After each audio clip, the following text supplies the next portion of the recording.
नमस्कार। नमस्कार। और आपको नवरात्रि की बहुत बहुत शुभकामनाएं। और कुछ ही दिनों में देश रामनवमी का पर्व मनाएगा। रामनवमी की बहुत बहुत शुभकामनाएं। आपको भी।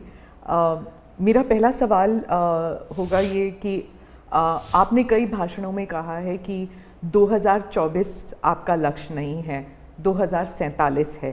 तो 2047 तक क्या कुछ होने वाला है और क्या ये चुनाव महज एक फॉर्मेलिटी है? मैं समझता हूं कि 2047 को और 2024 दोनों को मिक्सअप नहीं करना चाहिए। दो अलग चीज़ें हैं। जब देश आज़ादी के 75 साल अमृत महोत्सव मना रहा था, उसी समय मैंने ये विषय सबके सामने रखना शुरू किया था, आज से 1-2 साल पहले। और मैं ये कहता था कि 2047 देश की आज़ादी के 100 साल होंगे। स्वाभाविक रूप से ऐसे जो माइलस्टोन होते हैं वो एक प्रकार से नया उत्साह भरते हैं, नए संकल्प के लिए व्यक्ति को तैयार करते हैं। और उस अर्थ में मेरा मत था कि एक मौका है, 75 साल पर हम खड़े हैं, 100 साल पहुंचने वाले हैं। इस 25 साल का सर्वाधिक उपयोग कैसे करें? हर इंस्टीट्यूशन, हर कोई अपना एक लक्ष्य बनाए कि मैं अपना गांव का प्रधान हूं, 2047 तक मेरे गांव में इतना तो मैं करूंगा। आरबीआई को मैं कार्यक्रम में भी गया, 90 साल का उनका था। तो मैंने कहा कि 10 साल बहुत महत्वपूर्ण है, आपके 100 साल होंगे, इस पर अभी से सोचिए। तो मेरे मन में 2047 ये भारत की आज़ादी के 100 साल और देश में एक प्रेरणा जगनी चाहिए। और आज़ादी के 100 साल अपने आप एक बहुत इंस्पिरेशन है, किसी व्यक्ति की जरूरत नहीं है। तो एक पार्ट तो वो है। दूसरा है 2024। 2024 ये चुनाव का हमारा जो क्रम है 5 साल का, उसके हिसाब से वो आया हुआ क्रम है। और मैं मानता हूं कि चुनाव ऑल टुगेदर डिफरेंट थिंग है। एक तरफ इस चुनाव में आप देखते हैं, लोकतंत्र में चुनाव को हमने लाइट नहीं लेना चाहिए। ये एक बहुत बड़ा महापर्व है और इसलिए मेरा तो मत है कि उत्सव के रूप में मनाना चाहिए। उससे जैसे स्पोर्ट्स, उसका जब फेस्टिवल होता है, स्पोर्ट्स के इवेंट होते हैं, वो स्पोर्ट्समैन स्पिरिट को पैदा करते हैं। प्रतिस्पर्धा भी। जब खेल का मैदान होता है तो देखने वाले, खेलने वाले, स्पोर्ट्स स्पिरिट का एक एनवायरनमेंट क्रिएट होता है जो हमारे संस्कार बन जाते हैं। चुनाव का ये माहौल अगर हम उत्सव में पलट दें, लोकोत्सव बना दें, तो हमारी रगों में, डेमोक्रेसी आने वाली पीढ़ियों के रगों में वो संस्कार बन जाती है। और लोकतंत्र के लिए बहुत आवश्यक है कि लोकतंत्र ये सिर्फ संविधान की सीमाओं में नहीं बंधना चाहिए, हमारी रगों में होना चाहिए, हमारे संस्कार में होना चाहिए। और उस अर्थ में मैं 2024 को देखता हूँ। ये बात सही है कि हमारा 25 साल का विजन, और उसमें मैंने बहुत काम किया है। और ये आज कर रहा हूँ ऐसा नहीं है। शायद मैं जब गुजरात में था तब भी इन दिशा में सोचता था। अब देखिए 2024 का चुनाव तो देश के सामने एक अवसर है कि एक कांग्रेस सरकार का मॉडल और एक बीजेपी सरकार का मॉडल, उनका 5-6 दशक का काम, मैं उनके लिए बहुत खुला मैदान छोड़ता हूँ। 5-6 दशक का काम और मेरा सिर्फ 10 साल का काम। कंपैरिजन कीजिए, किसी भी क्षेत्र में कंपैरिजन कीजिए, अगर कुछ कमियां होगी तो भी हमारी एफर्ट्स में कमी नहीं रही होगी। दूसरा, मुझे 10 साल में 2 साल तो कोविड की लड़ाई में जाना पड़ा और आफ्टर इफेक्ट भी बहुत था। फिर भी आज हम कंपैरेटिवली देश को स्पीड कहो, स्केल कहो, सर्वांगीण विकास की बात करें तो वो कहें, सर्वसमावेशक विकास की बात कहें तो वो देखें। हर पैरामीटर पे आपको कांग्रेस के मॉडल से एक ऐसा मॉडल नजर आ रहा है कि हाँ, इस रास्ते पर हम चलेंगे इतनी गति से, और गति और बढ़ानी है मुझे। अगले टर्म में गति भी बढ़ानी है और स्केल भी बढ़ाना है, तो वो तो मेरा लक्ष्य ही है। दूसरा, आप देखेंगे कि जब देश चलाने की देशवासी जिम्मेवारी देते हैं तो आपका सिंगल माइंडेड फोकस होना चाहिए। देश के लोग दुर्भाग्य से पहले की राजनीतिक कल्चर ने परिवार को कैसे मजबूत बनाना, परिवार की जड़ों को कोई उखाड़ न दे, उसी में शक्ति लगाते रहे। जबकि मैं देश मजबूत इसी एक लक्ष्य को लेकर के काम कर रहा हूँ। मेरी सरकार पूरी उस लक्ष्य को लेकर काम रहेगी। और जब देश मजबूत होता है तो हर कोई उसका बेनिफिशियरी संतोष अनुभव करता है। हाँ यार, कुछ तो हो रहा है, मेहनत तो कर रहा है, ईमानदारी से कर रहा है, इन चीज़ों का इम्पैक्ट होता है। तो 2024 ये चुनाव है और चुनाव का मैदान है, तो हम एक अपने ट्रैक रिकॉर्ड को लेकर के गए हैं और वे अपने ट्रैक रिकॉर्ड को लेकर के आए हैं। अब प्रधानमंत्री जी, आपने दो चीज़ों का जिक्र किया जिसके बारे में पूछना चाहूँगी। एक तो वो जब आरबीआई में जब आपने कहा 2014 विजन वगैरह की बात कर रहे थे, तो जब आप कहते हैं कि ट्रेलर है, आपके स्पीचेस में कहते हैं अभी तो ट्रेलर है, मैं बहुत कुछ करने वाला हूँ, तो एक कस्बा होता है जो थोड़ा नर्वस हो जाता है कि करने क्या वाले हैं मोदी जी। एक वो नर्वस होते हैं जो दूसरी जिनका विश्वास आप पर पूर्ण तरह है, वो सोचते हैं कि हाँ अभी और काम बाकी है और मोदी जी उसे अंजाम देने वाले हैं। तो दोनों के लिए आप अगर हमें बताएं कि विजन क्या है कि 2047 तक किस तरह ये विजन सक्सेसफुल होगा, क्या आपका गेम प्लान है? जब मैं कहता हूँ कि मेरे मन में बहुत बड़े बड़े प्लान है और उसके लिए बहुत बड़े बड़े फैसले हैं, किसी को डरने की ज़रूरत नहीं है। मेरे निर्णय किसी को डराने के लिए नहीं है, किसी को दबाने के लिए भी नहीं है। मेरे निर्णय देश के सर्वांगीण विकास के लिए है, जन कल्याण के लिए है। देश के युवाओं के एस्पिरेशंस को मैं देर करना नहीं चाहता हूँ, मैं समय बिगाड़ना नहीं चाहता हूँ, उस अर्थ में मैं कह रहा हूँ। दूसरी बात है, ज़्यादातर सरकारों का स्वभाव होता है वो ये मिजाज में रहते हैं हमने तो सब कुछ कर लिया, हम तो सब कुछ करते हैं। मैं नहीं मानता हूँ मैंने सब कुछ कर लिया है। मैंने ज़्यादा से ज़्यादा करने का प्रयास किया है, सही दिशा में जाने का प्रयास किया है, फिर भी बहुत कुछ है जो मुझे अभी भी करना है, क्योंकि मैं देखता हूँ मेरे देश की कितनी आवश्यकताएं हैं। हर परिवार का सपना, वो सपना कैसे पूरा हो, ये मेरे दिल में पड़ा हुआ है।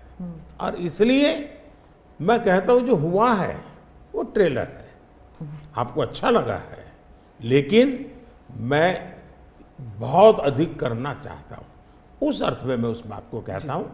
दूसरी बात है कि 2047 का जो विजन का सवाल है, एक तो मैं लंबे समय तक मुख्यमंत्री रह करके आया हूँ और मैं अनुभव करता था कि बार बार चुनाव, आचार संहिता, किसी भी राज्य में चुनाव हो तो मेरे राज्य से 30-40 सीनियर अच्छे अफसर ऑब्जर्वर के नाते जाते थे इलेक्शन ड्यूटी, तो 40-50 दिन तक वो बाहर रहते थे।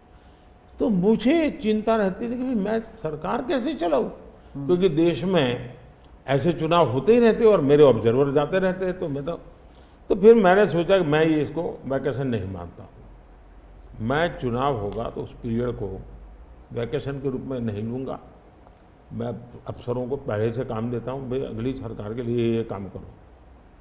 तो मैं उस समय भी 100 दिन का प्लान करता था हाँ, उसी पे पूछना था मुझे। हाँ। अभी तो चुनाव हो ही रहे हैं, अभी रिजल्ट्स भी नहीं आए और आप 100 दिन का प्लान बना रहे हैं। मैं चुनाव में जाने से पहले शुरू किया। हाँ। और दरअसल मैंने कैसे किया कि मैं पिछले 2 साल से 2047 को ध्यान में रख के काम करता था, और उसके लिए मैंने देश भर में लोगों के ओपिनियन मांगे, सुझाव मांगे। शायद 15 लाख से अधिक लोगों के मैंने सुझाव दिए हैं कि वो आने वाले 25 साल में हिंदुस्तान को कैसे देखना चाहते हैं। और मैंने सभी यूनिवर्सिटीज़ को कांटेक्ट किया, मैंने अलग अलग एनजीओ को कांटेक्ट किया, संगठनों को, और 15-20 लाख लोग उन्होंने इनपुट दिया। फिर मैंने एआई की मदद लेकर के उसको सब्जेक्ट वाइज बनाया, उसका काफ़ी मैंने आर्टिफिशियल इंटेलिजेंस, हाँ, टेक्नोलॉजी का भरपूर उपयोग किया। ओके। मैंने हर विभाग में अफसरों की एक डेडिकेटेड टीम बनाई कि भाई इस पर काम कीजिए, कैसे हो सकता है अगले टर्म के लिए 25 साल के लिए। 25। और फिर मैंने खुद ने उनके साथ बैठा, प्रेजेंटेशन दिए 2-2, 2.5 घंटे, और मेरा विजन के अनुरूप क्या चीज़ें हैं, कौन सी चीज़ें डुएबल हैं, कौन सी चीज़ें डुएबल नहीं। थोड़ा सा ट्रेलर बता सकते हैं? उसको मैं ऐसा है कि आचार संहिता चल रही है। अच्छा। मैं अभी अगर इन चीज़ों को बताऊंगा तो शायद कोई उसको गलत अर्थ में ले लेगा, तो मैं उसमें फंसना नहीं चाहता हूँ जी। लेकिन इसमें कुछ छुपा हुआ नहीं है, मिल ही जाएगा। दूसरा मैंने कहा कि मैं चाहता हूँ कि ये जो मैं डॉक्यूमेंट बना रहा हूँ, जो मेरा विजन है, लेकिन वो विजन मोदी की बपौती नहीं है, वो 15-20 लाख लोगों के विचारों को उसमें समाहित किया। एक प्रकार से इसकी ओनरशिप देश की है। 15-20 लाख लोग इनपुट देते हैं, मतलब पूरा देश दे रहा है जी। मैंने क्या किया है कि मैंने उसको अभी डॉक्यूमेंट के रूप में तैयार करवा रहा हूँ। जैसे ही चुनाव प्रक्रिया पूरी हो जाएगी तुरंत वो स्टेट को भेज दिया जाएगा। ओके। मैं चाहूँगा कि स्टेट उस पर काम करे, स्टेट को क्या लगता है, क्या हो सकता है, क्या नहीं। और वो सिर्फ बीजेपी स्टेट्स नहीं है, सभी। नहीं, पूरा देश, ये देश का है, ये भाजपा का नहीं है जी। ओके। ये काम देश का है जी। फिर मैं नीति आयोग की मीटिंग बुलाऊंगा, उसमें इस पर व्यापक चर्चा करूंगा मुख्यमंत्रियों के साथ, और फिर उसमें से एक फाइनल चीज़ बनेगी। दूसरी तरफ मैंने अफसरों को कहा कि अभी जो हमारे सामने चित्र बना है, जो कुछ भी इनपुट आए उसके आधार पर मैंने अपने इनपुट दिए, उसमें से मुझे 3 हिस्सों में काम करना है। एक, बीजेपी का जो मैनिफेस्टो आएगा उसमें से करणीय काम तुरंत कैसे ले सकते हैं। दूसरा, ये जो 25 साल का हमारा जो एक खाका बना है, जो मेरा अपना विजन है, अभी तो मैं चाहूँगा कि मुझे और भी उसमें क्रिटिकल इनपुट चाहिए मुझे। मैं ऐसा नहीं मानता हूँ कि सब कुछ मुझे ही समझ और मुझे ही दिखता है। कोशिश मैंने भारी की, मैंने काफ़ी समय लगाया इसमें। उसको मैं 3 हिस्सों में बांटा। एक 25 साल, उसके लाइट में मेरे नेक्स्ट 5 ईयर, और उसके लाइट में मेरे फर्स्ट 100 डेज। तो इस प्रकार से मैंने पूरा डिजाइन बना के अफसरों को काम पे लगा दिया है, क्योंकि मैं 1 मिनट भी गंवाना नहीं चाहता हूँ जी। अब आपको याद होगा 2019 में बहुत कम लोगों को ध्यान रहता है, उस समय भी मैंने 100 दिन का काम दे करके चुनाव के मैदान में गया था, और जब मैं वापस आया आर्टिकल 370 100 दिन में मैंने कर दिया। 3 तलाक से मेरी बहनों को मुक्ति दिला दी, पहले 100 दिन में किया। यूएपीए बिल सिक्योरिटी को लेकर के हमने 100 दिन में कर दिया। बैंकों का मर्जर बहुत बड़ा काम था, हमने 100 दिन में किया। इतना ही नहीं, पशु का टीकाकरण, ये कोविड के टीकाकरण की इतनी चल रहा है ना, मैं देश में पहली बार करीब 15,000 करोड़ रुपया लगा करके पशुओं के टीकाकरण का बड़ा अभियान चला रहा हूँ, और मैंने 19 में पहले 100 दिन में किया था। तो मैं 100 दिन का क्या काम करना वो हैफाजत नहीं करता, मैं बिल्कुल प्लानिंग करके उसको आधार पर आगे चलाता हूँ। मोदी जी, आपने एक टर्म कॉइन किया है जो बहुत ही लोकप्रिय हो गया है, मोदी की गारंटी। अब चुनाव के वक्त कई लोग कह रहे हैं कि क्या उम्मीदवार जो है वो नॉट इम्पॉर्टेंट है, वोट तो सिर्फ मोदी जी को जा रहा है क्योंकि मोदी जी की गारंटी है। तो इलेक्शन के दौरान ये सब टर्मिनोलॉजी इंपॉर्टेंट होता है। पहली बात है, उम्मीदवार ही नहीं, चुनाव में हर मतदाता इम्पोर्टेंट होता है। चुनाव में बूथ लेवल का कार्यकर्ता भी इम्पोर्टेंट होता है, कैंडिडेट भी उतना ही महत्वपूर्ण होता है। और इसलिए ये कह देना कि और किसी का महत्व नहीं होता है, ये वरना इतना बड़ा चुनाव हो ही नहीं सकता है जी, तो बहुत महत्व होता है।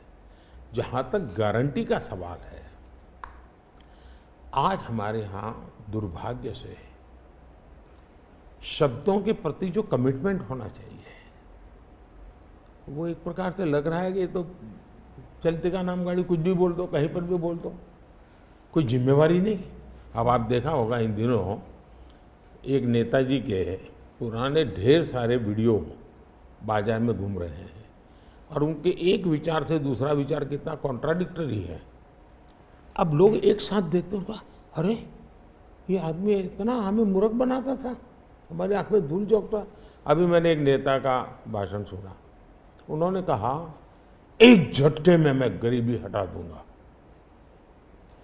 अब जिनको 5-5, 6-6 दशक देश का राज करने को मिला, वो जब आज कहेंगे कि मैं एक झटके में गरीबी हटा दूंगा, तो देश सोचता है ये क्या बोल रहे हैं जी।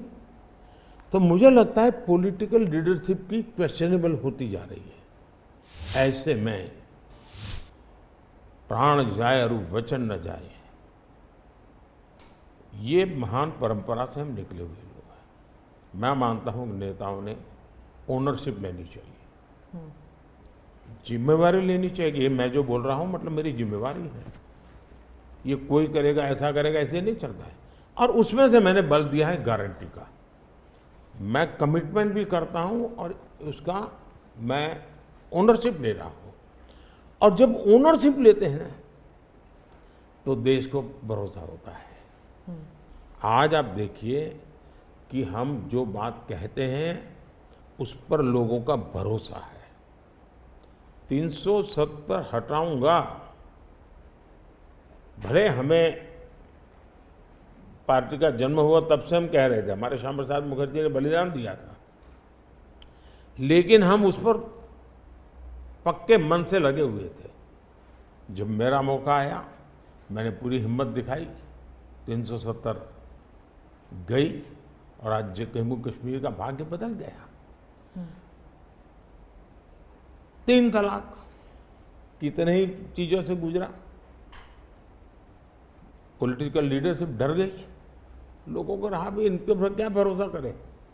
ये तो एक बार एक बोलते दूसरी बार, लोगों का भरोसा तब बनता है, कहेगा यार ये खुद खड़े रहेंगे, ये खड़े रहेंगे। और जाना भी है तो जिम्मेवारी लेकर के जाएंगे कि भाई ये था, मैं सोचा था, नहीं कर पा रहा हूं, मैं जा रहा हूं वापिस। लेकिन भरोसा बहुत बड़ी ताकत होती है और भारत जैसे देश में ये भरोसा को मैं अपनी जिम्मेवारी मानता हूं और इसलिए मैं बार बार गारंटी ये कहता हूं। मोदी जी, आप भरोसे की बात करते हैं, जब भी हमारे कैमरा टीम्स जहाँ भी जाते हैं, वो सब यही कहते हैं कि जो मतदाता हो या कैंडिडेट हो, वो सब यही बात करते हैं, मोदी पर भरोसा। तो have we come to this situation जहाँ पे पहले होते थे, बोला जाता था कि Indira is India, India is Indira, और अब है मोदी इज भारत, भारत इज मोदी। क्या उस लेवल पर पहुँच गए हैं? ऐसा है कि देश ये कहता है, और जो मैं खुद भी फील करता हूँ, कि ये माँ भारती का बेटा है, ये माँ भारती का संतान है। उससे ज़्यादा न लोग मुझे मेरे लिए सोचते हैं, न ही मेरे लिए बोलते हैं। भारत माँ का संतान है, माँ की सेवा कर रहा है, तो इतना ही बहुत है। मैं राम मंदिर प्राण प्रतिष्ठा की बात करती हूँ। इसको एक राजनीतिक रंग नहीं चढ़ना चाहिए था, लेकिन हो गया है। और जब इलेक्शंस आ गए हैं तो फिर चाहे ऑपोजिशन हो या बीजेपी हो, एक दूसरे पर आरोप लगाते हैं, तुम पापी तुम पापी। कांग्रेस कहती है कि इसका राजनीतिकरण बीजेपी ने किया, इसलिए वो पापी है। बीजेपी कहती है कि न्योता देने के बावजूद आप प्राण प्रतिष्ठा में आए नहीं, इसलिए आप पापी हैं। तो इसे आप कैसे देखते हैं? पहली बात है कि इसका राजनीतिकरण किसने किया। और इसको आज की घटनाओं से मत, जब हमारा जन्म भी नहीं हुआ था, हमारी पार्टी पैदा भी नहीं हुई थी, उस समय अदालत में ये मामला निपटाया जा सकता था, समस्या का समाधान हो सकता था। भारत विभाजन हुआ तो विभाजन के समय ये तय कर सकते हैं चलो भाई इतनी इतनी चीज़ें ऐसा कर लो, वो नहीं किया गया। क्यों कि एक ऐसा हथियार हाथ में है जो हथियार वोट बैंक पॉलिटिक्स के लिए मजबूती का एक दांव है, इसलिए उसको पकड़ के रखा गया और बार बार उसको भड़काया गया। अब जब ये अदालत के अंदर मामला चल रहा था, अदालत में अभी जजमेंट ना आए वहां तक कोशिश की गई। न्यायिक प्रक्रिया से होना चाहिए तो हमारा संविधान हमें कहता है और सरकार की तो जिम्मेवारी है, लेकिन उसमें भी अड़ंगे डालना, ये क्यों? क्योंकि उनके लिए ये राजनीतिक हथियार था, ऐसे लोगों के लिए। और देखिए राम मंदिर का, ऐसे लोग हैं राम मंदिर कर रहे हैं, तुम्हें मार देंगे, ऐसा करके वोट बैंक बनाने का एक तरीका था। अब हुआ क्या, राम मंदिर बन गया तो उनके हाथ से वो मुद्दा ही चला गया। अब वो किसी को डरा नहीं पा रहे हैं, राम मंदिर आ जाएगा, आ गया, कुछ नहीं हुआ, आग नहीं लगी कोई। दूसरा इनकी प्रकृति, आप सोमनाथ मंदिर से लेकर के अब तक की घटनाएं देखिए, वे भारत की मूलभूत आस्थाएं, भारत का मूलभूत जो पिंड है उसके प्रति नेगेटिविटी लेकर के ही देश में वो अपनी बात है। अब सोमनाथ मंदिर को क्या प्रॉब्लम था, सरदार पटेल थे, डॉक्टर राजेंद्र बाबू को जाना था, वहां तो न जनसंघ था, न भाजपा था, न आरएसएस थी, न कोई लड़ाई थी, लेकिन उन्होंने मना कर दिया जाने। वो जो नेहरू जी की जो चिट्ठी थी, हाँ, जो भी है, अब ये और वो परंपरा आज भी चल रही है कि प्राण प्रतिष्ठा का निमंत्रण मिले और आप उसको ठुकरा दें। सचमुच में तो आपको गर्व होना चाहिए कि ये राम मंदिर निर्माण करने वाले जो भी लोग हैं जिन्होंने संघर्ष भी किया है, वे आपके सारे पाप भूल करके, सारे आपके गुनाह भूल करके घर में आकर के आपको इनवाइट कर रहे हैं और नए से व्यवहार शुरू करना चाहते हैं। आप उसको भी उस पुराने मिजाज से ठुकरा दें, तब लगता है कि आपके लिए वोट बैंक एक बहुत बड़ी आपकी मजबूरी है और उस वोट बैंक के चलते इस प्रकार की चीज़ें होती रहती। और ये किसी को नीचा दिखाना, किसी का अपमान करना, ये अपना अधिकार मानते हैं। और मैं कभी कभी कहता हूँ ये तो नामदार है, हम तो कामदार है। अब मैं नॉर्थ ईस्ट जाऊँ, वहाँ के लोग कोई कपड़े पहना दे, मैं पहनता हूँ, उसकी भी मजाक उड़ाना, यानी हर चीज़ की। मैं तमिलनाडु जाऊँ, लुंगी पहनूँ तो उनको लगता है देखो ये कर रहा है, वो कर रहा है। मैं हैरान हूँ जी, इतनी नफरत लोकतंत्र में नहीं होती है, नहीं होनी चाहिए। देखिए हमारे लिए, मैं मानता हूँ ये न राजनीति का विषय हम लोगों के लिए है, न होना चाहिए और न कभी होगा। हमारे लिए एक जबरदस्त आस्था का विषय है और ये कोई प्रभु राम का संबंध कोई मेरे कारखाने में नहीं आया जी, हजारों साल से और दुनिया के अनेक देशों में है। जब ये राम मंदिर का निमंत्रण देने के लिए ट्रस्ट के लोग मुझे आए, उन्होंने ठुकरा दिया। मैं सोचने लगा इतना बड़ा मुझे दायित्व दिया जा रहा है, मैं अपने आप को योग्य क्या कैसे करूं, अपने आप को योग्य कैसे बनाऊं।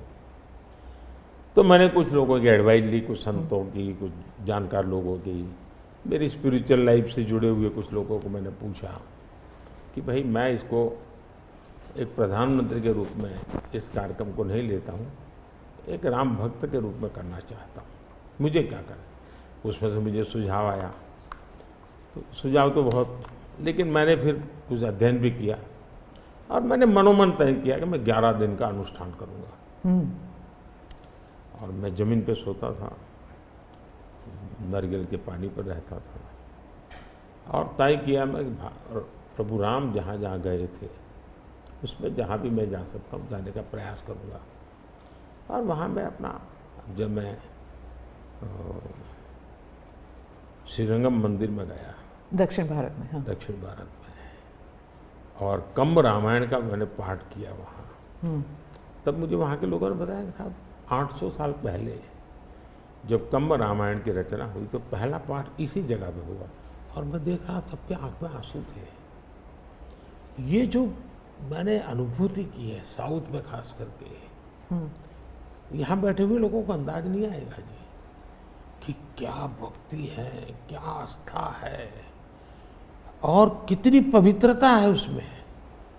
मेरा कार्यक्रम नोन नहीं था, मेरा काम तो ऐसा व्यक्तिगत था, लेकिन जो जन सामर्थ्य एक प्रकार से मुझे उनके भाव में अनुभव कर रहा था, तो मेरे लिए शायद मेरी स्पिरिचुअल जर्नी की एक बहुत बड़ा महत्वपूर्ण एक 11 दिन की घटना मैं देखता हूँ।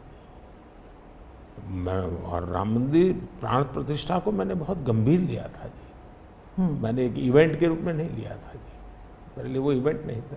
वो एक स्पिरिचुअल मूवमेंट था आपके लिए? मैं मानता, मुझे दिखता था वो 500 साल का संघर्ष, मुझे दिखता था 140 करोड़ लोगों की श्रद्धा, सपने, और देश के गरीब गरीब लोगों ने पाई पाई दे करके मंदिर बनाया है जी। ये मंदिर 3 चीजें मैं देखता हूँ। एक, 500 साल का अविरत अखंड एक निष्ठ संघर्ष, लाखों लोगों का एक काम के लिए बलिदान। दूसरा, लंबी न्यायिक प्रक्रिया, इतने सालों की न्यायिक प्रक्रिया, और न्यायिक प्रक्रिया के हर तराजू से तूल करके निकला हुआ, कसौटी हुआ हुआ। दूसरा, टेक्नोलॉजी का उपयोग, एएसआई के द्वारा उसकी खुदाई, सबूत, ये एक बहुत बड़ा।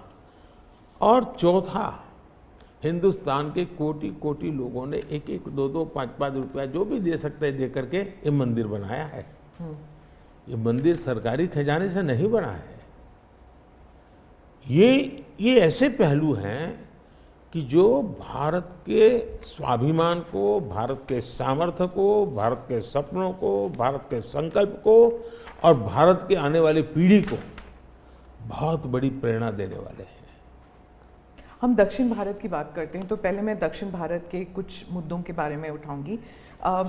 बीजेपी का एक ऐसा नेता तमिलनाडु में उभर के आया है जो इसके लिए मीडिया अटेंशन काफ़ी कुछ आ रहा है, वो है अन्नामलाई जी। तो वो काफ़ी कॉन्फिडेंट है कि तमिलनाडु में बीजेपी को डबल डिजिट फिगर आएंगे। तो क्या ये उनका ओवर कॉन्फिडेंस है कि आप भी तमिलनाडु इतनी बारी जा चुके हैं? पहली बात है कि तमिलनाडु जनसंघ के जमाने से और भारतीय जनता पार्टी, मैं कहता हूँ 5-5 पीढ़ी हमारी इस विचार के लिए वहाँ खप चुकी है। तो एक निरंतर काम चला है। जब कांग्रेस से लोग निराश हुए तो प्रादेशिक पक्षों की तरफ गए, और लंबे अरसे तक प्रादेशिक पक्षों का जो कुछ भी कामकाज देखा है, अब लोग निराश हो गए।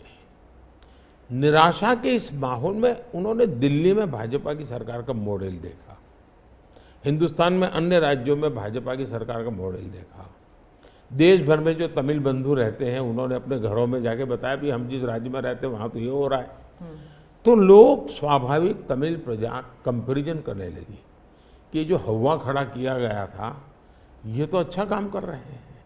अब जैसे मैंने तमिल काशी संगम किया तो तमिलनाडु में डीएमके पार्टी वाले लोग ये तो पानीपुरी वाले करके मजाक उड़ाते थे, लेकिन जब तमिलनाडु के लोग काशी संगम कार्यक्रम में आए और काशी का रूप रंग देखा, उन्होंने कहा ये हमने तो जो सुना था ऐसा नहीं है, ये तो बहुत डेवलप दिखता है, बड़ी प्रगति हो रही है, आईटी का नेटवर्क दिखता है। तो सोचने का तरीका बदलने लगा और उसके कारण डीएमके के प्रति जबरदस्त गुस्सा पैदा हुआ है। मैं कल्पना नहीं करता हूँ इतना बड़ा गुस्सा पैदा हुआ है। वो गुस्सा पैदा डाइवर्ट हो रहा है बीजेपी की तरफ पॉजिटिव वे में। और अन्नामलाई एक बहुत ही अच्छे आर्टिकुलेट है, यंग है, बहुत ही अपनी आईपीएस कैडर में बहुत बड़ी प्रतिष्ठित नौकरी छोड़ कर के आए हैं, दूसरा, लोग सोचते कि यार इतना बड़ा होनहार कैरियर छोड़ के आया आदमी, तो डीएमके एआईडीएमके में चला जाता, उसकी तो जिंदगी बन जाती। कि वो मानने नहीं गया, वो बीजेपी में आया। तो लोग आप यार ये बीजेपी में गया मतलब कुछ मेटल है, कुछ अच्छे इरादे वाला इंसान लगता है, तो स्वाभाविक रूप से उसके आकर्षण का केंद्र बना है। और मेरी पार्टी की विशेषता है, हम हर स्तर के हर छोटे मोटे कार्यकर्ता जिसमें क्षमता है उनको अवसर देते हैं। हमारा कोई परिवारवादी तो पार्टी है नहीं, परिवार से चलित पार्टी नहीं है, जिन पार्टियों में of the family, by the family and for the family होता है। और इसलिए हमारे यहाँ तो हर एक को अवसर मिलता है। फैमिली बेस्ड पॉलिटिक्स अगर हम बात करें तो तमिलनाडु में डीएमके ने कहा है कि उन्होंने काफ़ी बयान दिए हैं सनातन के खिलाफ, और वो तो काफ़ी अरसे से करते आए हैं, काफ़ी दशकों से उनका एंटी सनातन पोजीशन रहा है।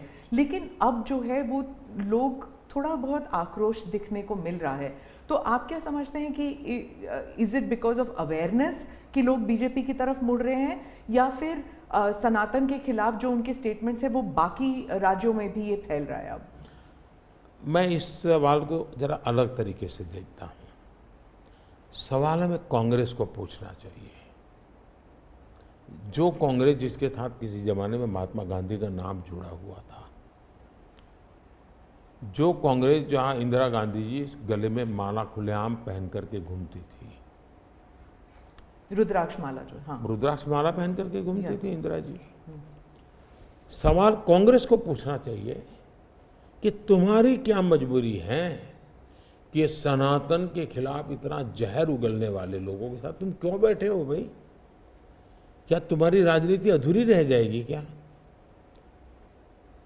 ये कौन सी कांग्रेस की सोच विकृति आ रही है कांग्रेस में, ये चिंता का विषय है।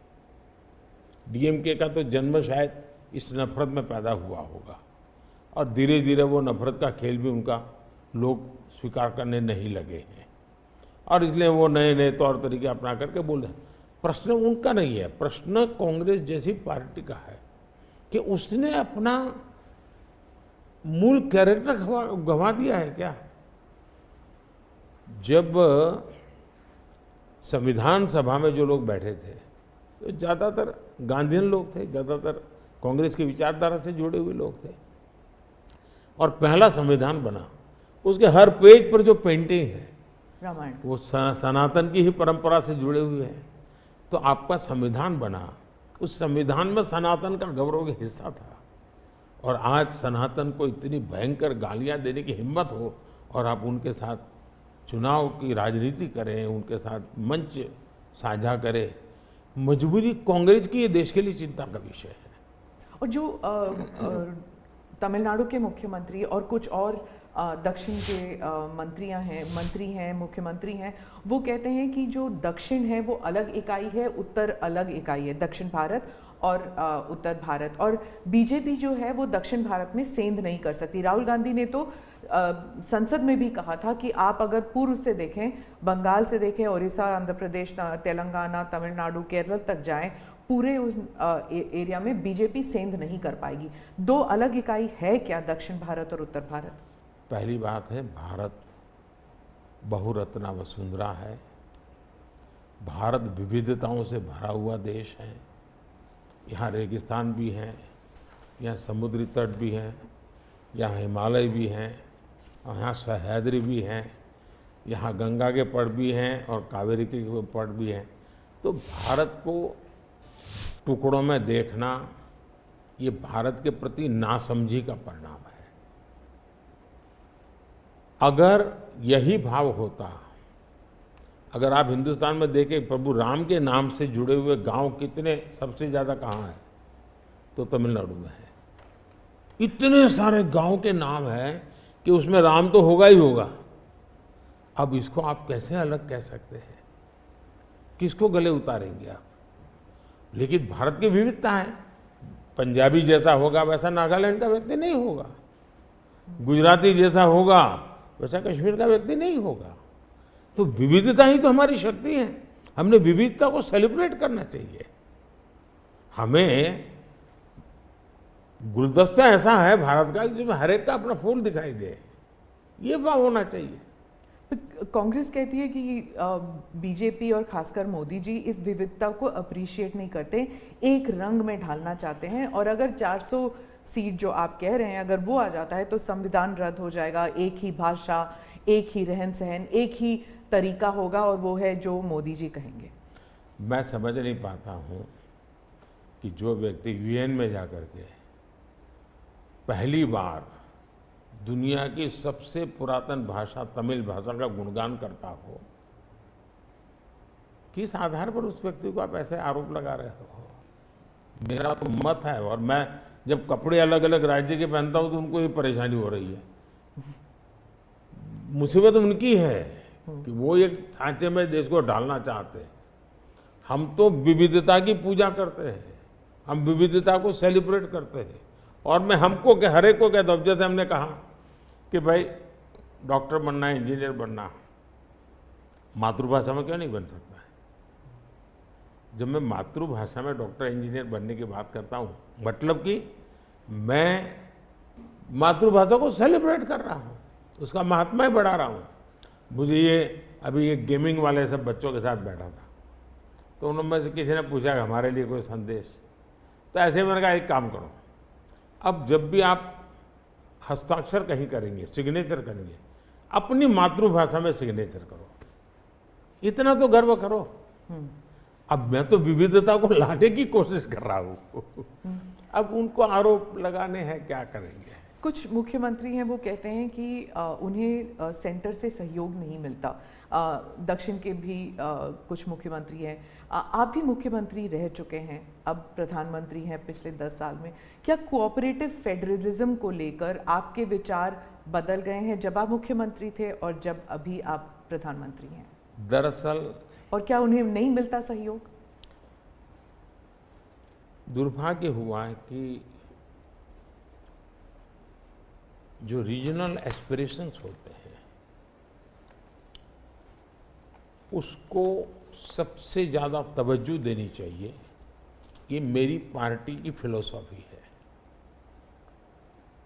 अगर आप रीजनल एस्पिरेशंस जो हैं उसको नकार करके विकसित भारत का सपना पूरा नहीं कर सकते। दूसरा, मैं गुजरात में लंबे समय तक मुख्यमंत्री रह के आया हूँ,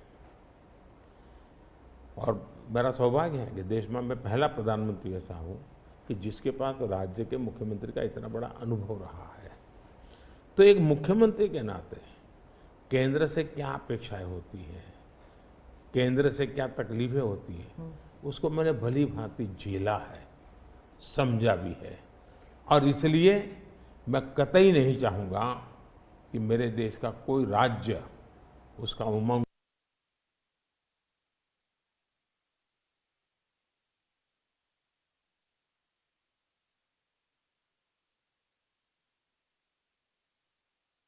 सरकार यूपीए की थी, तब भी मेरा मंत्र था भारत के विकास के लिए गुजरात का विकास। मैं गुजरात का विकास करूंगा, क्यों? क्योंकि मुझे मेरा देश का विकास करना है। हमारे देश में वातावरण बनना चाहिए, और हमने एस्पिरेशनल डिस्ट्रिक्ट की कल्पना की। हर राज्य में हमने कहा कि ये राज्य के पैरामीटर के बराबर है। भारत सरकार ने योजना बनाई, उसकी मदद की। सभी राज्य आज हमारे एस्पिरेशनल डिस्ट्रिक्ट में और एस्पिरेशनल ब्लॉक में मिलकर के हम काम कर रहे हैं, और बहुत अच्छे परिणाम नजर आ रहे हैं। अब आप कोरोना देखिए, मैंने इतनी बार चीफ मिनिस्टर की मीटिंग की, शायद 20-25 बार, और हर चीज में सब मिलकर के निर्णय करते थे। तो हम साथ मिलकर के चले तो हम कोरोना के जंग को जीतने में सफल हुए। और मैं पब्लिकली कहता हूँ कि कोरोना की लड़ाई में भारत की सफलता का कारण मैं सभी राज्यों का भी उतना ही योगदान है, मैं रिकॉग्नाइज करता हूँ।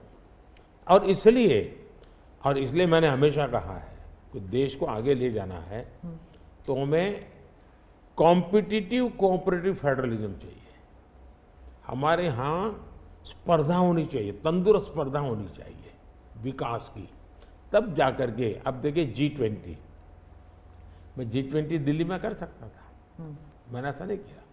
हिंदुस्तान के हर राज्य में G20 समिट किया, क्योंकि हर राज्य में G20 को सबसे ज़्यादा अवसर मिले, लोगों को उस राज्य को देखने का अवसर मिले, राज्य को अपना एक्सपोजर के लिए ग्लोबल प्लेटफॉर्म मिल जाए।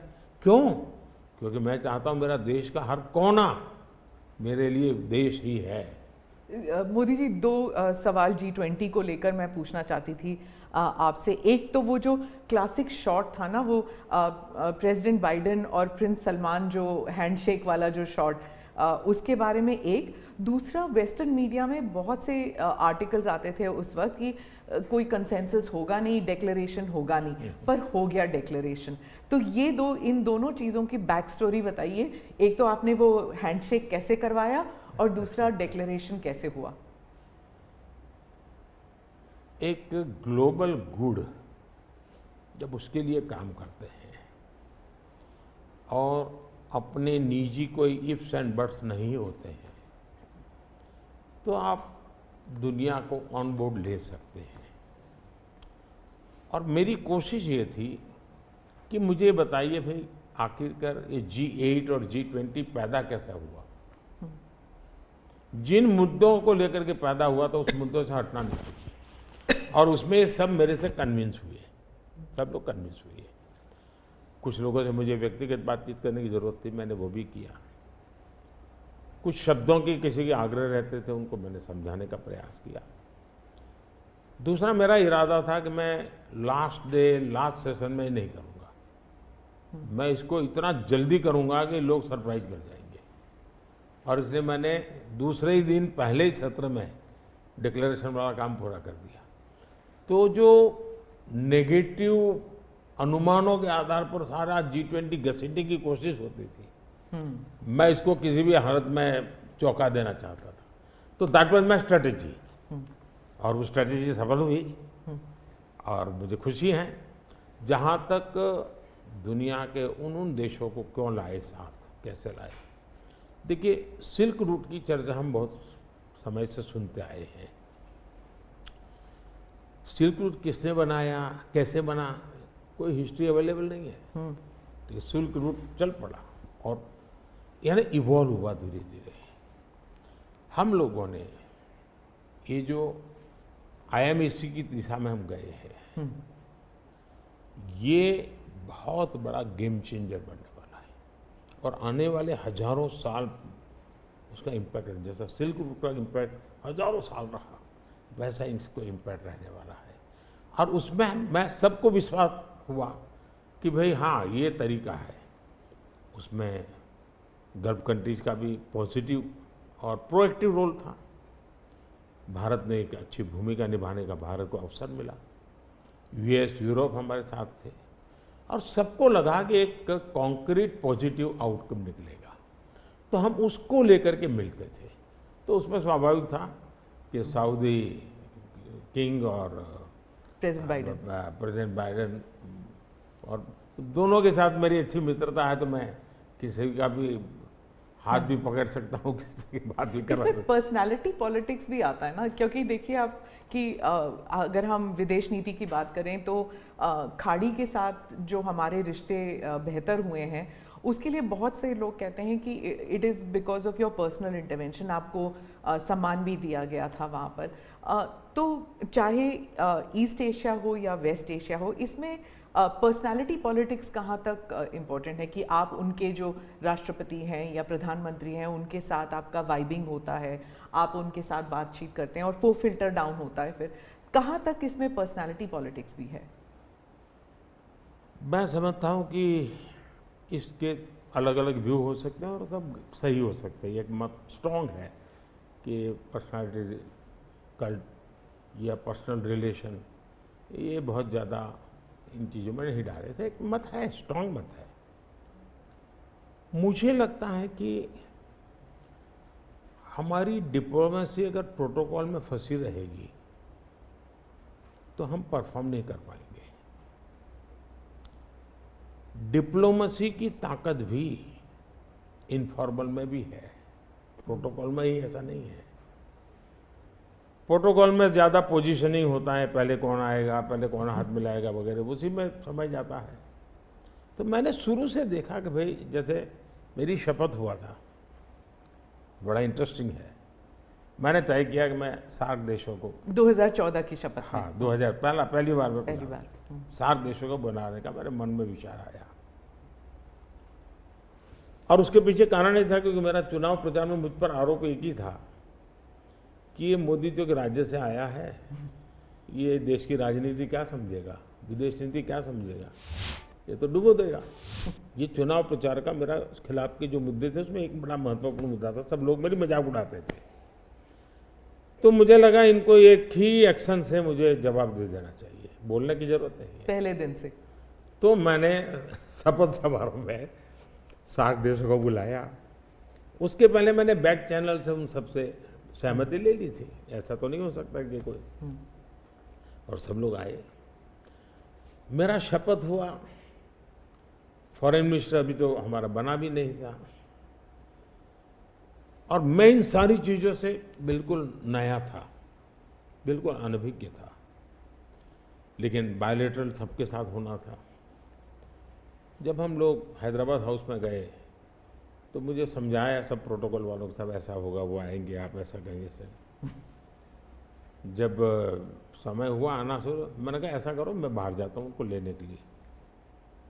तो सारी सिस्टम हिल गई थी कि यार अपने प्रधानमंत्री गेट पर जाएंगे। सारी मेरी एमईए की प्रोटोकॉल की जो दुनिया थी ना, उसके लिए वो पहला ही दिन बड़ा गजब होता, और मेरे लिए वो एक एक्शन सारे मेरे दरवाजे खोल दिए थे। और इसलिए मैं प्रोटोकॉल में बंधने के बजाय परफॉर्मेंस पर फोकस करके डिप्लोमेसी के लेवल को शिफ्ट करने का प्रयास किया, और उसमें मुझे सफलता मिली है। President Obama, president Biden, president Trump, इन तीनों के साथ आपने काम किया हुआ है, और इंडिया यूएस रिलेशंस एक अपवर्ड ट्रैजेक्टरी पे हैं। लेकिन बहुत से मुल्क हैं जो भारत की अपवर्ड ट्रैजेक्टरी से परेशान होते हैं।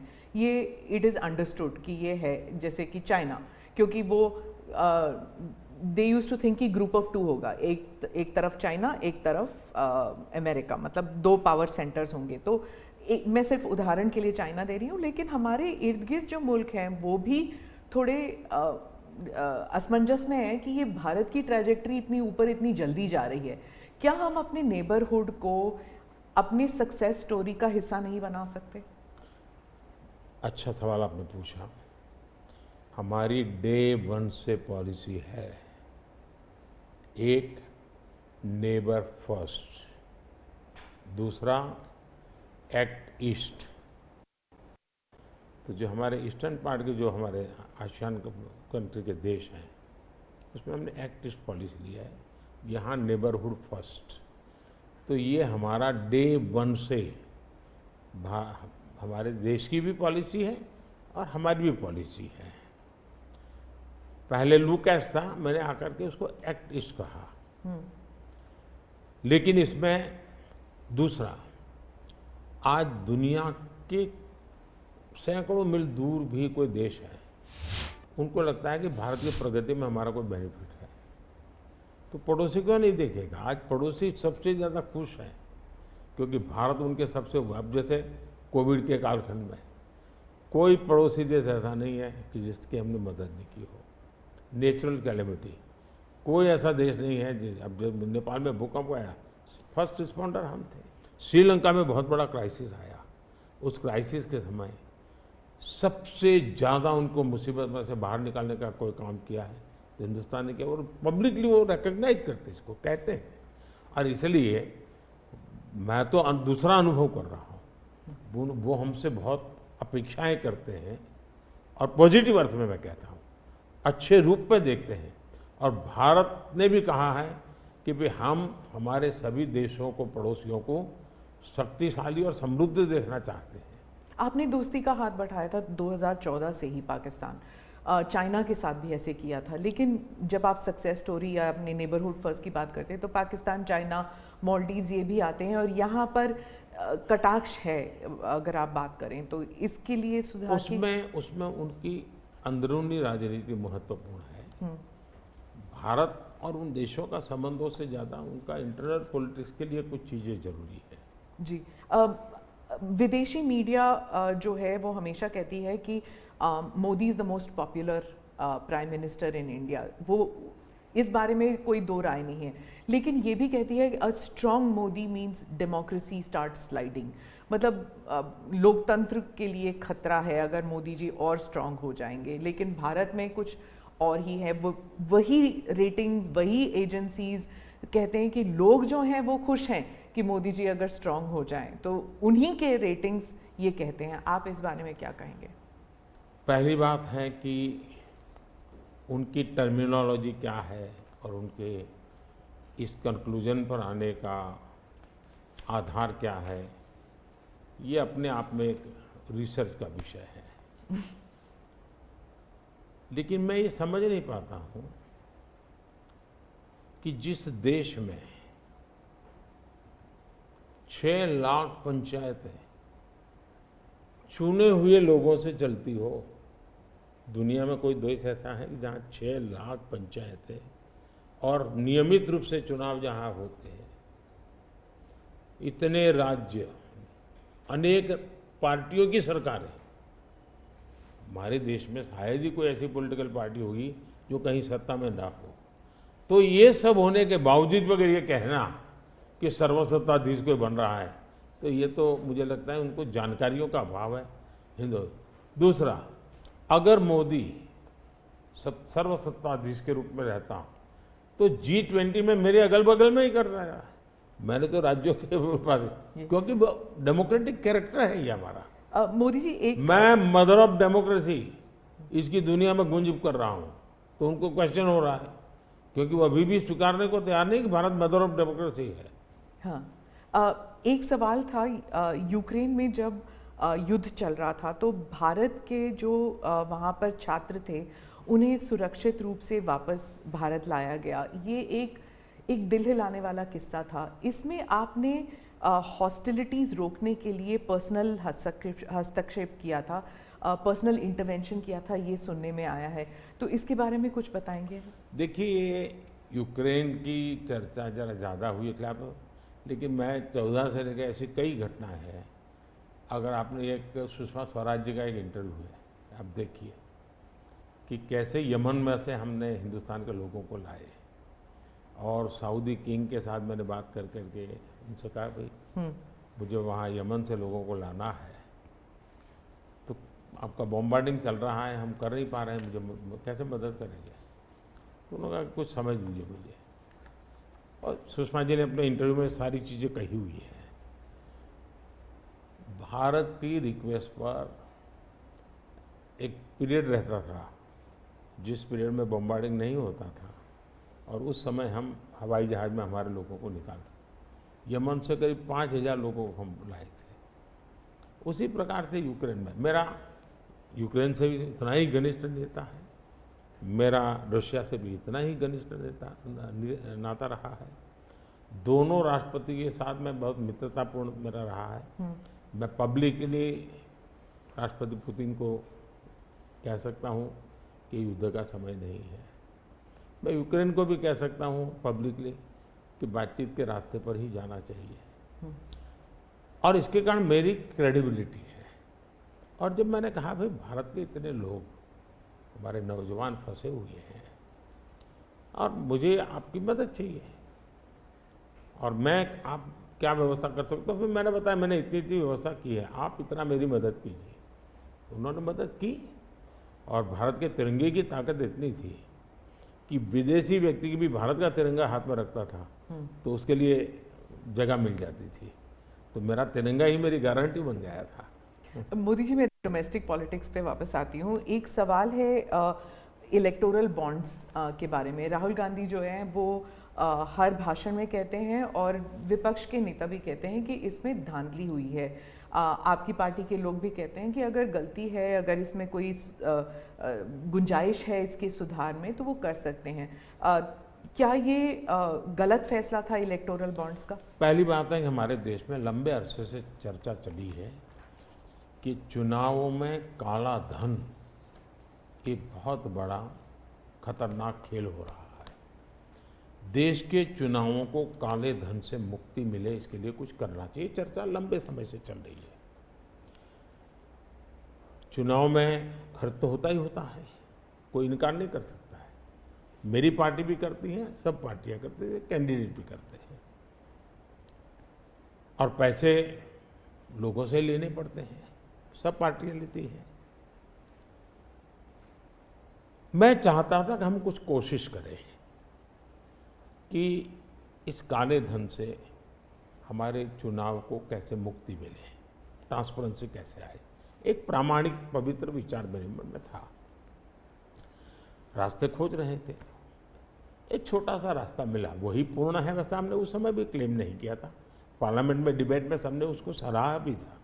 आज जो लोग उलट पुलट बोल रहे हैं उन्होंने सराहा था, पार्लियामेंट डिबेट देख लीजिए। हमने कैसे कैसे काम किया, जैसे 1000 और 2000 के नोट खत्म कर दिए। चुनाव में वही बड़े बड़ी मात्रा में ट्रैवलिंग करते हैं, क्यों कि ये काला धन खत्म हो। हमने सुप्रीम कोर्ट ने कहा था कि 20,000 रुपये तक पॉलिटिकल पार्टियां कैश ले सकती हैं। मैंने कानून बनाकर, नियम बना करके 20,000 को 2,500 कर दिया। क्यों? क्योंकि मैं नहीं चाहता था कि ये कैश वाला कारोबार चले। फिर मैंने कहा है कि इलेक्टोरल बॉन्ड, कि जो पार्टी अपना सीक्रेसी मेंटेन करना चाहती है। होता था क्या, जैसे हम पहले बीजेपी में चेक से पैसा लेंगे ये तय किया, तो सब व्यापारी लोग हमें आकर के कहें साहब हम चेक से दे ही नहीं सकते। हमने कहा क्यों नहीं दे सकते? बोले हम चेक से देंगे तो हमें लिखना पड़ेगा, हम लिखेंगे तो जो सरकार है वो देखेगी कि ये विपक्ष को इतना पैसा दिया, तो हमें तो वो परेशान करेंगे। तो बोले हम तो पैसे देने के लिए तैयार है लेकिन चेक से नहीं देंगे। तो मुझे याद है हमारे 90 के दशक में जो चुनाव में हमको बड़ी दिक्कत आई थी, पैसे नहीं थे हमारे पास, और हम नियम लगा के बैठे थे कि हम चेक से लेंगे। देने वाले देने को तैयार थे, चेक से देने की इनकी हिम्मत नहीं थी। तो ये सारी चीज़ों का मुझे पता था। तो मैंने कहा भाई, तो हमने कहा भाई ऐसा है, अब देखिए इलेक्टोरल बॉन्ड न होते तो किस व्यवस्था में ताकत है वो ढूंढ के निकालते कि पैसा कहाँ से आया और कहाँ गया। ये तो इलेक्टोरल बॉन्ड की सक्सेस स्टोरी है कि इलेक्टोरल बॉन्ड थे तो आपको ट्रेल मिल रहा है मनी का, कि किस कंपनी ने दिया, कैसे दिया, कहाँ दिया। अब उसमें अच्छा हुआ बुरा हुआ वो विवाद का विषय हो सकता है, इसकी चर्चा हो। मुझे जो चिंता है वो, मैं ये कभी नहीं कहता हूँ निर्णय में कोई कमी नहीं होती है, निर्णय तो चर्चा कर सीखते हैं, सुधारते हैं, इसमें भी सुधार के लिए बहुत संभावना है। लेकिन आज हम पूरी तरह काले धन की तरफ देश को धकेल दिया है, और इसलिए मैं कहता हूँ सब लोग पछताएंगे। जब बात में ईमानदारी से सोचेंगे सब लोग पछताएंगे। अब देखिए इलेक्टोरल बॉन्ड का भी विशेषता थी, कैसा झूठ चल रहा है। कुल देश में 3,000 कंपनियों ने इलेक्टोरल बॉन्ड दिए हैं। उसमें 3,000 में 26 कंपनियां ऐसी हैं जिन पर कार्रवाई हुई है। ये कहते हैं ना ईडी वीडी टिकना फलाना, 3,000 डोनर है, उसमें सिर्फ 26, और उनमें से 16 कंपनियां ऐसी थी छापा जब लगा उस समय बॉन्ड खरीदा। कोई जोड़ सकता है इसको, अगर बॉन्ड खरीदा, लोग ये जोड़ रहे हैं, उसकी विशेषता ये है कि ये जो 16 कंपनियों ने बॉन्ड खरीदा उसमें से 37 पैसा अमाउंट बीजेपी को डोनेशन में मिली। 37, 63% बीजेपी के विरोधी पार्टियों को मिली। अगर पूरे जोड़े जाएं तो हाँ। मैं ये 16 कंपनी जिसका ईडी सीबीआई कोई न कोई उस समय एक्शन भी हुआ और बॉन्ड भी निकला, 37% अमाउंट बीजेपी ने, 63 ऑपोजिशन को। क्या ईडी रेड करे और ऑपोजिशन को डोनेशन देने का कार्यक्रम वर्क करे? क्या बीजेपी ऐसा करेगी?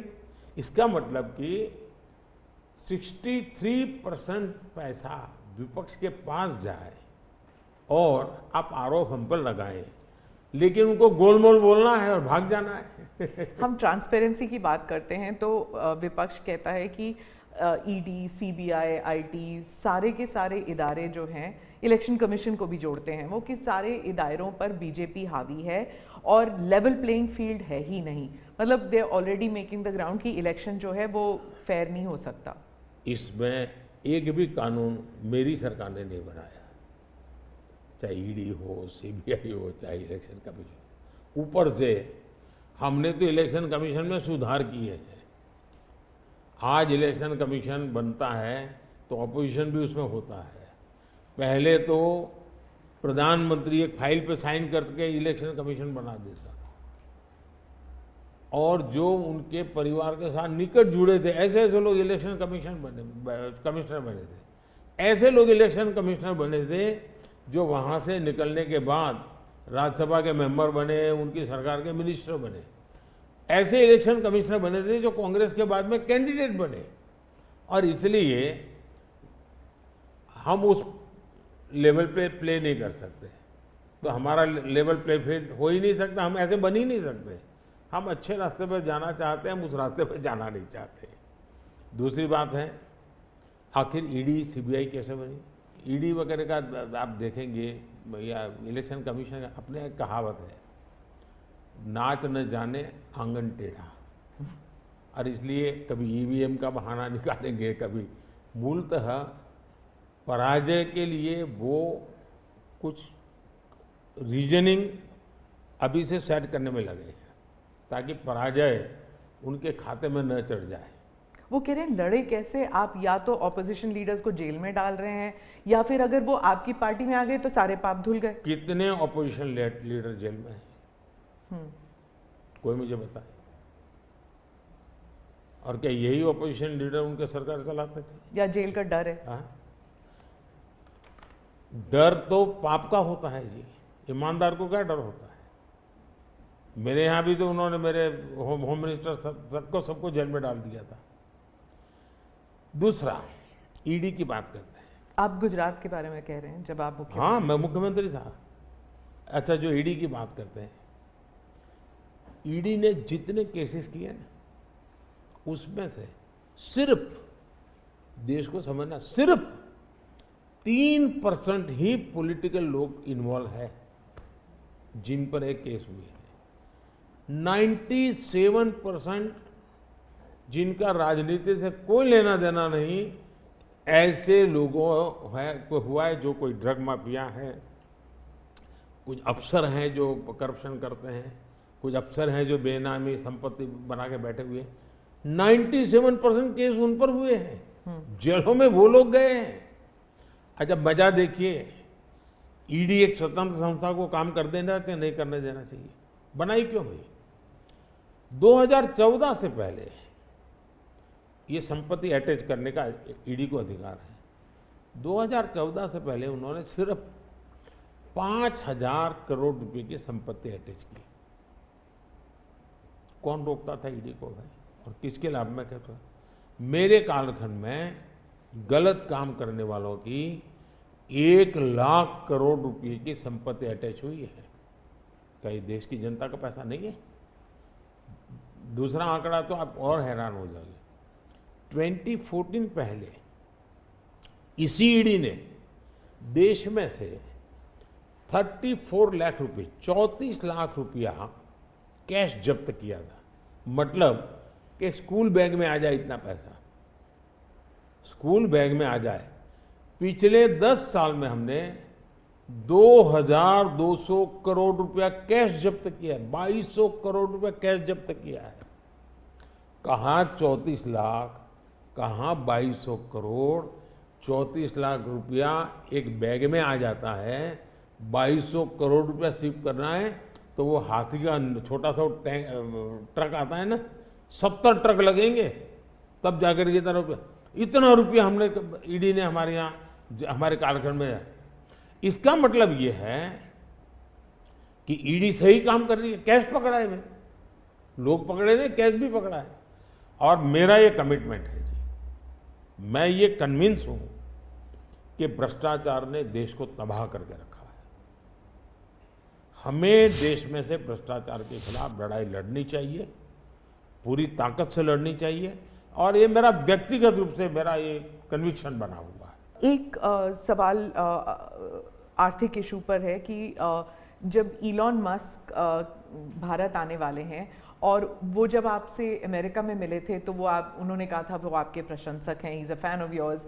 क्या हम भारत में टेस्ला कार, स्टारलिंक ये सब देखेंगे? और इससे जुड़ा एक सवाल था कि क्या जब ऐसे कंपनीज भारत में आएंगे तो क्या नौकरियां बढ़ेंगी? क्योंकि बहुत से लोग चाहते हैं कि, और थोड़ा भय भी है कि जब ये इंटरनेशनल कंपनीज भारत आएंगी तो क्या भारत में नौकरियां होंगी, नहीं होंगी? इन दोनों पर पूछना चाहती हूँ मैं। देखिए, पहली बात है, एलन मस्क मोदी के प्रशंसक है, वो अपनी जगह पे है। मूलतः वो भारत के प्रशंसक है और मैं अभी उनको मिला ऐसा नहीं। मैं 2015 में उनकी फैक्ट्री देखने गया था, वो कहीं बाहर थे, तो स्पेशली अपने सारे कार्यक्रम कैंसिल करके वो वापस आए। मुझे सब चीज़ें खुद ने अपनी फैक्ट्री में दिखाई और उनका विजन क्या है वो मैं उनसे समझा। मैं अभी गया तो दोबारा भी उनसे मिला था और अभी वो भारत आने वाले भी हैं। देखिए, भारत में पिछले 10 साल में दुनिया भर से हर क्षेत्र में पूंजी निवेश हो रहा है। अब हमारा ईवी मार्केट, इलेक्ट्रिक व्हीकल का मार्केट कितना बड़ा बना है, आपको जानकर के हैरानी होगी कि कितना बदलाव आया है, लोग पकड़ नहीं पाते। 2014-15 में हमारे देश में 2000 इलेक्ट्रिक व्हीकल थे, 2000 बिके थे। 14-15 में 2000 इलेक्ट्रिक व्हीकल बिके थे। 2023-24 में 12 लाख इलेक्ट्रिक व्हीकल बिके हैं। कहा 2000 और कहा 12 लाख। इसका मतलब इतना बड़ा चार्जिंग स्टेशन का नेटवर्क बना है, पर्यावरण को बहुत बड़ी मदद मिली है। यानी एक प्रकार से, और उसको लेकर के हमने आपको एक पॉलिसी का रूप दिया है। हमने दुनिया को कहा कि भाई भारत बहुत तेजी से ईवी पे जा रहा है, मैन्युफैक्चरिंग करना चाहते हो वो आना चाहे आइए। इतना ही नहीं, मैं चाहता हूं हिंदुस्तान में निवेश आना चाहिए, क्योंकि भारत में वो चीज़ें जिसमें भले पैसा किसी का भी लगा हो, पसीना मेरे देश का लगना चाहिए, उसके अंदर सुगंध मेरे देश की मिट्टी की आनी चाहिए, ताकि मेरे देश के नौजवानों को रोजगार मिले।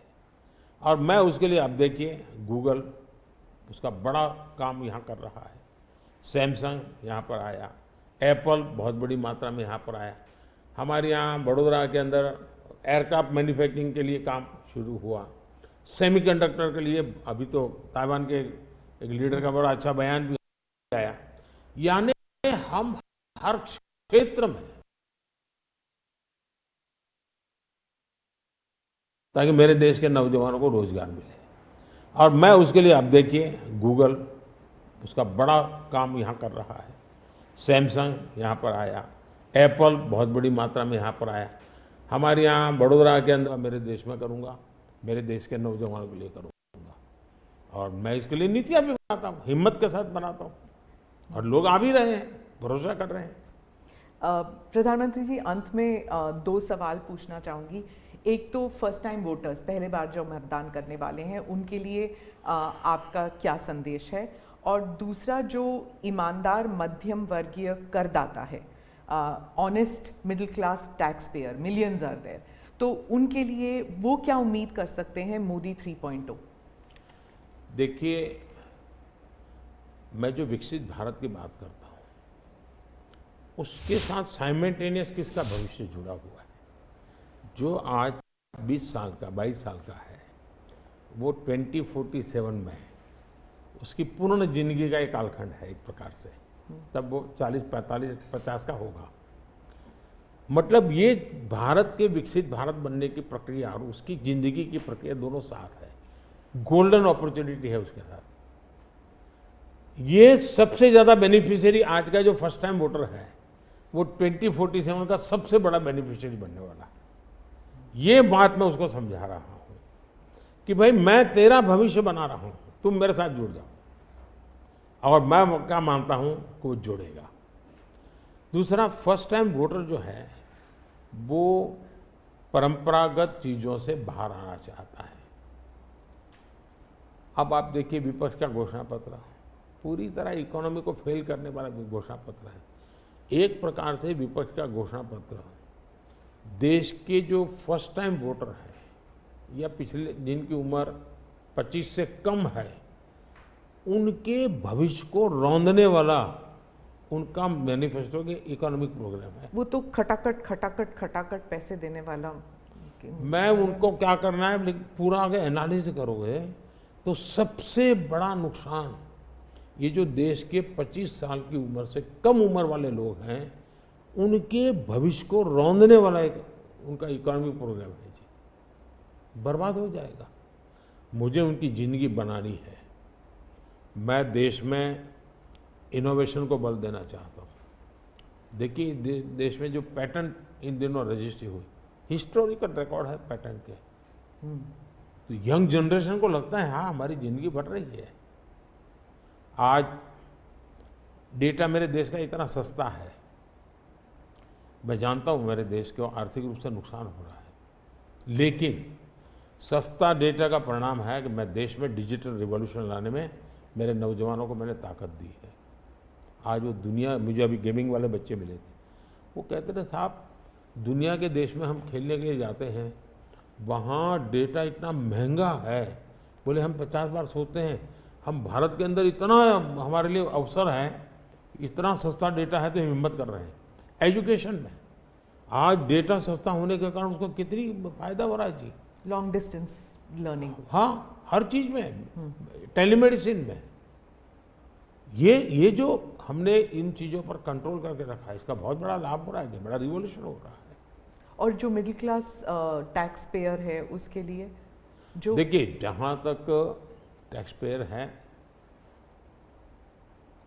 सचमुच में टैक्स पेयर का सम्मान होना चाहिए, टैक्स पेयर का गौरव होना चाहिए।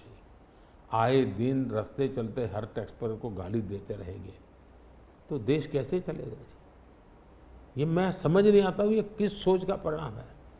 देखिए क्या बदलाव आया है। मैं टैक्स पेयर की बात करूँ, पिछले 10 वर्ष में आईटीआर फाइल करने वालों की संख्या 2 गुने से अधिक हो गई। पहले 4 करोड़ से भी कम लोग आईटीआर फाइल करते थे, आज 8 करोड़ से ज़्यादा लोग आईटीआर फाइल कर रहे हैं। टैक्स कलेक्शन 3 गुना बढ़ोतरी हुई है। मतलब पहले जो नेट टैक्स कलेक्शन होता था वो 11 लाख करोड़ रुपए होता था, आज net tax collection 34 lakh crore रुपए हो रहा है। ये क्यों हो रहा है? उसको भरोसा है कि वो जो पैसा दे रहा है ना, वो सही जगह पे उपयोग हो रहा है, विकास के काम, चोरी लूटफाट में नहीं आया, इसलिए वो विश्वास के कारण देने के लिए आगे आया है। दूसरा, 7 लाख रुपये तक की इनकम पर टैक्स हमने माफ कर दिया है, जो पहले 2-2.5 लाख पे अटका हुआ था। 7 लाख रुपये कमाई तक कोई टैक्स नहीं देना है, फिर भी मेरे यहाँ टैक्स बढ़ रहा है। यानी, और इसलिए मैं मानता हूँ, मैं तो हर टैक्स पेयर का हृदय से आभार व्यक्त करता हूँ, क्योंकि जो मुझे सपने पूरे करने हैं उसमें टैक्स पेयर जो धन देता है उसी से होने वाला है। और मैं मानता हूँ देश की प्रगति के लिए करदाताओं की संख्या बढ़नी चाहिए और करदाताओं पर बोझ कम होना चाहिए। इस मूलभूत फिलॉसफी की तरफ मैं आगे बढ़ना चाहता हूँ। जैसे, और मैं तो करदाताओं से एक प्रार्थना भी करूँगा कि देश के खातिर, विकसित भारत के लिए करदाता क्या कर सकता है। मैं उनको कहूँगा कि आप कम से कम 3 लोगों को जो टैक्स नहीं देते हैं उनको प्रेरित करो कि वो टैक्स देना शुरू करें।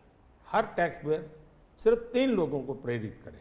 और मैं उनको समझाता हूँ, जब मैं गरीब का घर बनाता हूँ उसमें जो ईंट लगती है ना, किसी न किसी टैक्स पेयर की ईंट है, वो उसका जो पुण्य है ना, वो जो परिवार उसमें रहता है, जो पुण्य संतोष व्यक्त करता है, उसका पुण्य उस टैक्स पेयर को जाता है। किसी गरीब को मैं जब मुफ्त राशन देता हूँ जब खाना पका करके अपने बच्चों को खिलाता है ना, तब वो कोई टैक्स पेयर सोचे कि हाश मैंने टैक्स दिया था, वो भूखा बच्चा खाना खा रहा है, उसको टैक्स देने का आनंद आएगा। और इसलिए मैं टैक्स पेयर का धन, जन कल्याण के काम, इनको को रिलेट कर करके ही चलना चाहता हूँ, ताकि देने वाले को संतोष हो कि मेरे पैसों से ये हो रहा है। ये बहुत बड़ी आवश्यकता है। और मैं बार बार कहता हूँ कि ये जो गरीब के घर की थाली है ना, उसका संतोष का जो पुण्य है ना, उसका हकदार कोई है तो देश का टैक्स पेयर है। मोदी जी, चुनाव के दौरान आपने वक्त निकाला और हमसे इतनी सारी बातें की, उसके लिए धन्यवाद। बहुत बहुत धन्यवाद आपको। और मेरे देशवासियों से ये फर्स्ट टाइम वोटर्स को मेरी अपील है कि देश के नाम वोट कीजिए। मैं उनको कोई राजनीतिक वोट के लिए नहीं कह रहा, देश के नाम वोट कीजिए। खुद का आने वाला 25 साल के भविष्य के लिए वोट करें, ये मैं उनसे आग्रह करूंगा। दूसरा, मैं देशवासियों का कहूँगा, मैं सभी पॉलिटिकल पार्टी के वर्कर्स को भी कहना चाहूँगा कि गर्मी बहुत है, धूप में सभी पार्टी के वर्कर दौड़ रहे हैं। मैं सभी पार्टी के वर्कर को कहूँगा, बहुत पानी पीजिए, बहुत पानी पीजिए, दौड़िए, बहुत दौड़िए, लेकिन पानी बहुत पीजिए, ताकि इस धूप में, इस गर्मी में, मतदाताओं को भी कहूँगा कि इतनी ही धूप क्यों ना हो, आप मतदान अवश्य करें। हो सके तो सुबह जल्दी जल्दी मतदान कीजिए। ये और लोकतंत्र के उत्सव के रूप में चुनाव को मनाएं, यही मेरी प्रार्थना होगी देशवासियों को। अगली चुनाव सर्दियों में कीजिएगा और वन नेशन वन इलेक्शन वाला। आपने सही मुद्दा उठाया। वन नेशन वन इलेक्शन हमारा एक कमिटमेंट है। हमने पार्लियामेंट में भी बोला हुआ है, हमने कमेटी भी बनाई थी, कमेटी का रिपोर्ट भी आया है। तो वन नेशन वन इलेक्शन के संबंध में देश में बहुत लोग ऑन बोर्ड आए हैं, सभी दलों ने, बहुत लोगों ने इसमें जो कमेटी को अपना सुझाव दिए हैं, बहुत ही पॉजिटिव सुझाव आए हैं और बड़े इनोवेटिव सुझाव आए हैं। और देश का बहुत बड़ा लाभ होगा अगर हम इस रिपोर्ट को लागू करवा पाते हैं तो। जी, धन्यवाद मोदी। नमस्कार, थैंक यू। Thank you.